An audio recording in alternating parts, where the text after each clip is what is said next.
El ocaso de los ídolos o cómo se filosofa a martillazos. Una obra de Friedrich Nietzsche.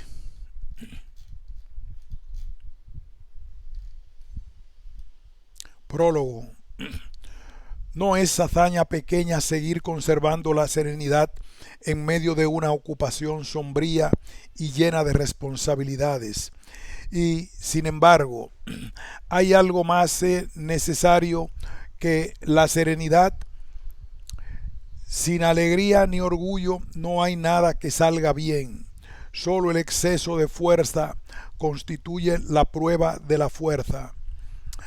La inversión de todos los valores, ese signo de interrogación tan negro y tan enorme que sume en la sombra a quien lo abre, esa misión tal que es un auténtico destino, impele en todo momento a correr hacia el sol, a quitarse de encima una seriedad pesada, una seriedad que se ha hecho demasiado pesada.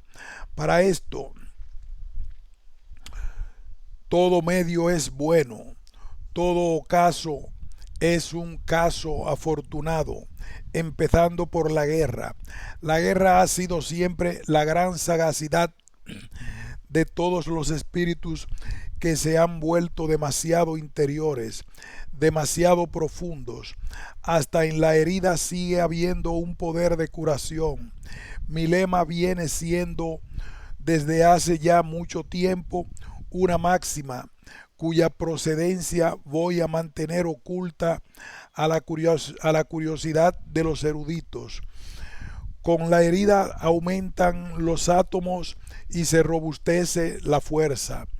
Otra forma de curación es que a veces me resulta incluso más apetecible es someter a examen profundo a los ídolos. En el mundo hay más ídolos que realidades. Este es el mal de ojo y el mal de oído que tengo yo para este mundo.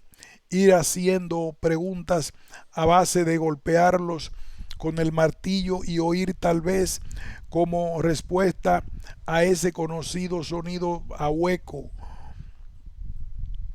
que revela unas entrañas llenas de aire, repleta, representa, repleta de una delicia para quien tiene otros oídos detrás de los oídos. Para este viejo psicólogo y cazador de ratas que soy, ante quien tiene que dejar oír su sonido precisamente aquello a lo que le gustaría permanecer callado. Esta obra es también, como señala el título, una distracción, un lugar bajo el sol, una huida hacia la ociosidad llevada a cabo por un psicólogo. Será también una nueva guerra. Son sometidos a examen nuevos ídolos. Esta breve obra es una gran declaración de guerra y en lo que se refiere al examen profundo de ídolos, en esta ocasión no se trata de ídolos de nuestro tiempo, sino que los que aquí son tocados por el martillo como si fuera un diapasón son ídolos eternos. No hay otros ídolos más antiguos, más aceptados, más llenos de aire que estos. Tampoco los hay más huecos. Los que no es óbice, lo que no es óbice para que sean aquellos en los que más se cree. En el caso más aristocrático, ni siquiera se les llama ídolos. Turín, 30 de septiembre de 1988, día en que quedó concluido el primer libro de mi obra, La inversión de todos los valores. Federico Nietzsche. Máximas y dardos. La ociosidad es madre de toda psicología. Vaya, ¿Será entonces la psicología un vicio?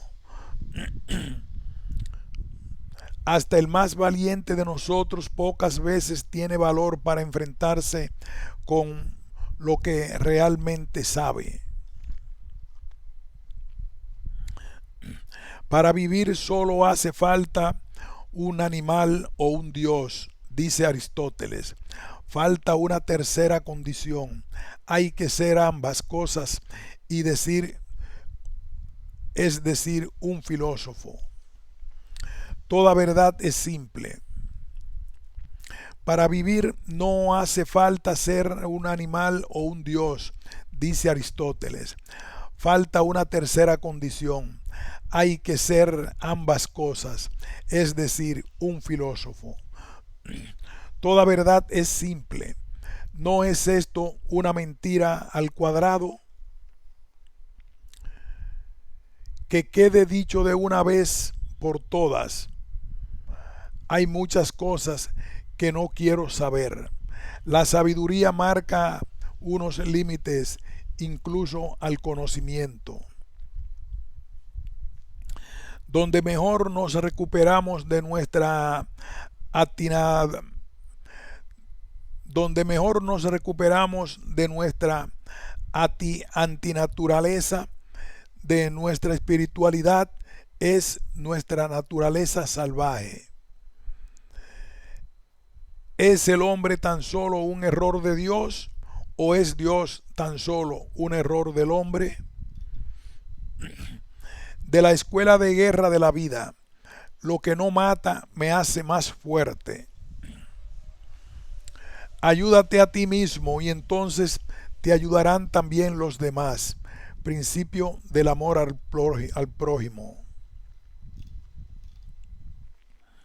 No seamos cobardes con nuestros actos, ni los rechacemos después de realizarlos.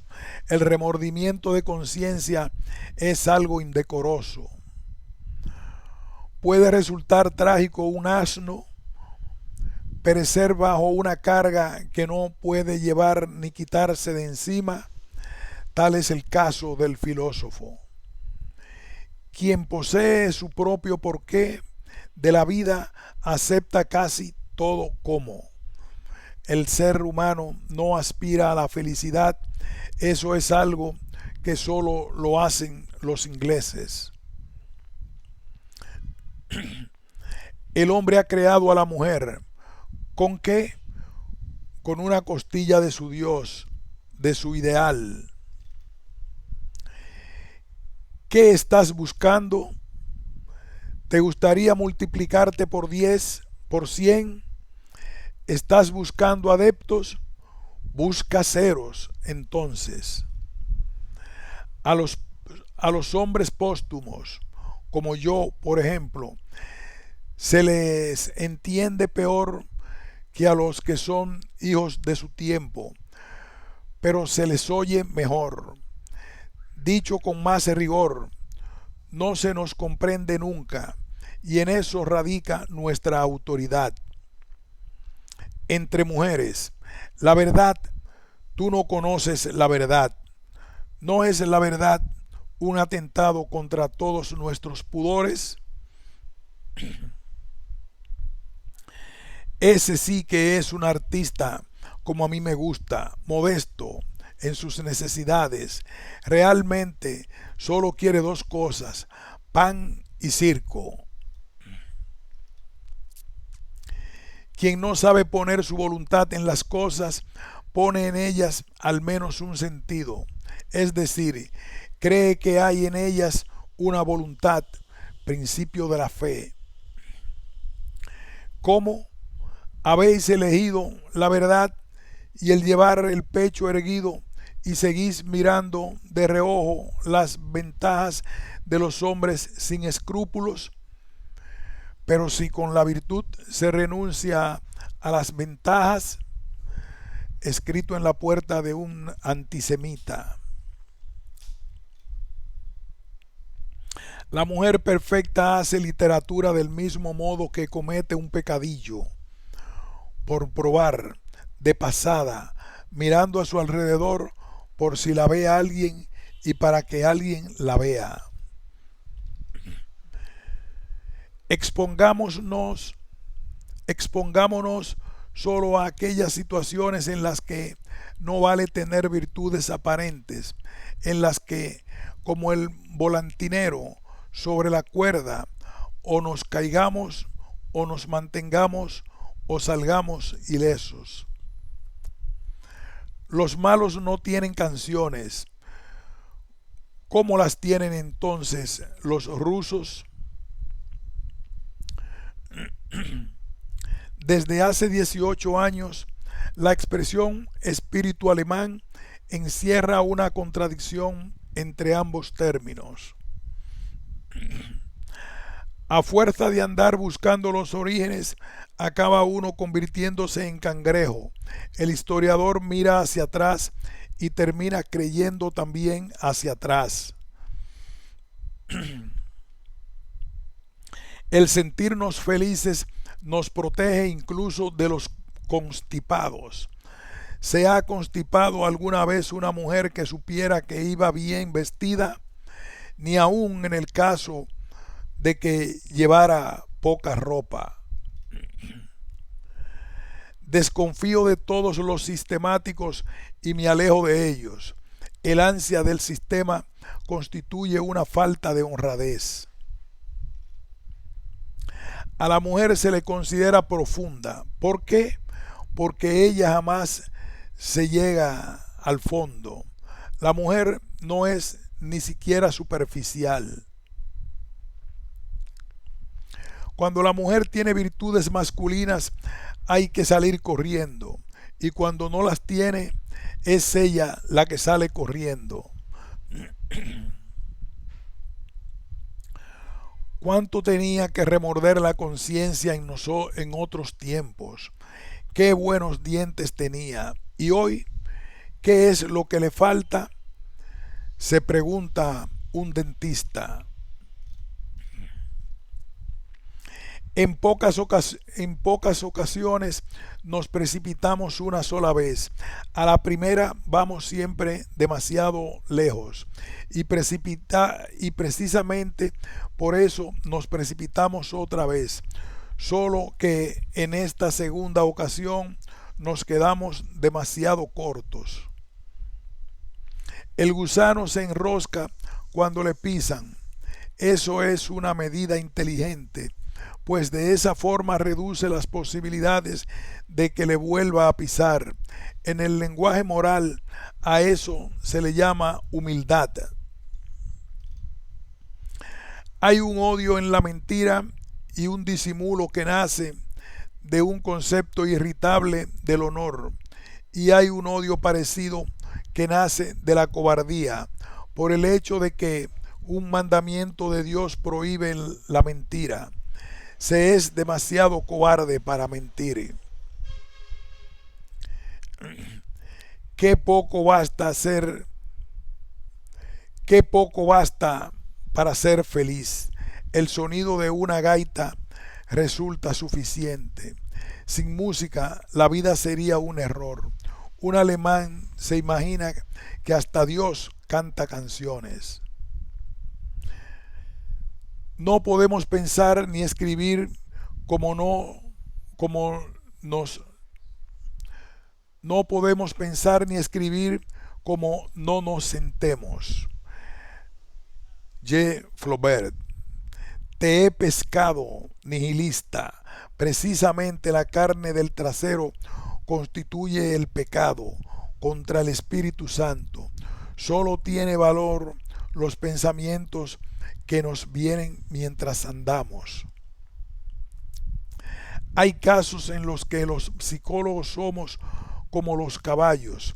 Nos sentimos inquietos cuando vemos moverse ante nosotros nuestra propia sombra.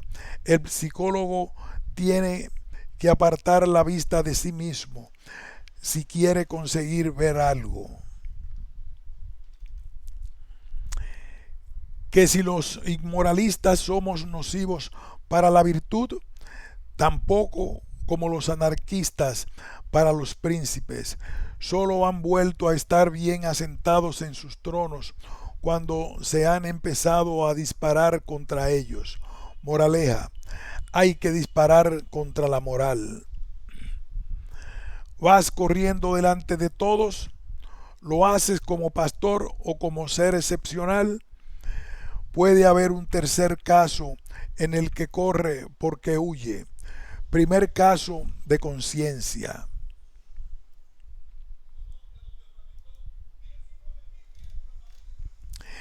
¿Eres sincero o no crees más en un comediante? ¿Eres un representante o eres eso mismo que representas? En última instancia, puede que no seas más que la imitación de un comediante. Segundo caso, de conciencia. Habla el desengañado. Buscaba grandes hombres y no he encontrado nunca más que monos imitadores de su ideal. ¿Eres de los que se quedan mirando o de los que echan una mano o de los que apartan la vista y se marginan?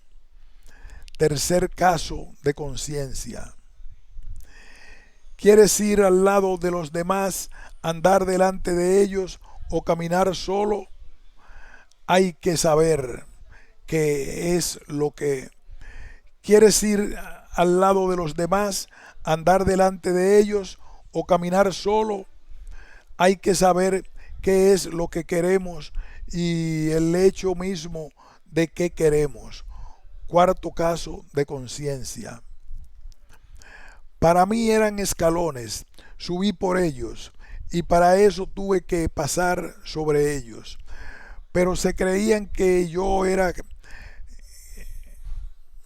Para mí eran escalones, subí por ellos y para eso tuve que pasar sobre ellos. Pero se creían que lo que yo quería hacer era descansar en ellos. ¿Qué importa que yo tenga razón? Tengo sobrada razón. Y el que hoy más se ríe será también el que se ría al final.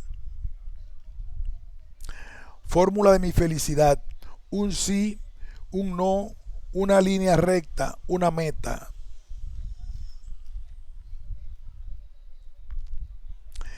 El problema de Sócrates. Los más sabios de todas las épocas han pensado siempre que la vida no vale nada. Siempre, en todas partes, se ha oído de su boca el mismo acento, un acento cargado de duda, de melancolía, de cansancio de vivir, de oposición a la vida. Incluso Sócrates dijo a la hora de su muerte: la vida no es más que una larga enfermedad. Le debo un gallo a Esculapio por haberme curado. Hasta Sócrates estaba harto de vivir. ¿Qué prueba esto? ¿Qué indica? En otros tiempos se había dicho como así han hecho y bien alto nuestros pesimistas, los primeros. En todo caso, esto tiene que tener algo de verdad. El consenso de los sabios constituye una prueba de verdad. ¿Seguiremos hablando hoy así? ¿No está permitido hablar así? En todo caso, esto tiene que tener algo de enfermedad. Esta es la respuesta que damos nosotros. Habría que empezar por examinar de cerca a los más sabios de todas las épocas. ¿Será que ninguno de ellos se sostenía ya sobre las piernas? ¿Será que estaban viejos, que se tambaleaban, que eran unos decadentes? ¿Será que la sabiduría aparece en la tierra como un cuervo a quien le entusiasma el más ligero olor a carroña? Aquí hacemos una pausa y continuaremos con las sabidurías del problema de Sócrates en el punto 2.